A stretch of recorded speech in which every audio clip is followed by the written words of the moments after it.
It has been a big year for initial public offerings, but a funny thing happened on the way to the public markets. Some IPOs were met with success, others faltered. Deirdre Bosa separates the winners from the losers. There's technology companies, Zoom Video, the software behind video conferencing, Pinterest, a social network for your hobbies and interests, and CrowdStrike, a cybersecurity firm that works in the cloud.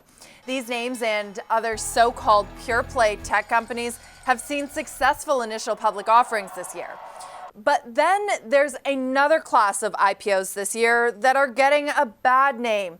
They call themselves tech startups, but skeptics, they say otherwise. And we look at the IPO, you saw that regardless of what they said and the story they weaved, they were still in a real estate business that had its amount of peril to it, and you had a somewhat limited path to profitability.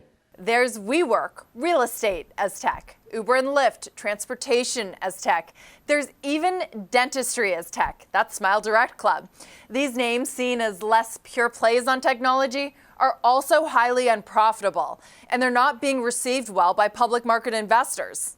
You can't just say, okay, the IPO will switch them out, because that hasn't worked for Uber at all, right? People don't believe that the company really can innovate. Peloton, fitness as tech, stumbled in its market debut this week, and Endeavor, a global entertainment, sports, and content company that bills itself as a platform, shelved its IPO entirely. As this year's IPO parade stumbles, a double standard is emerging in the market. Investors are becoming skeptical of less traditional technology startups.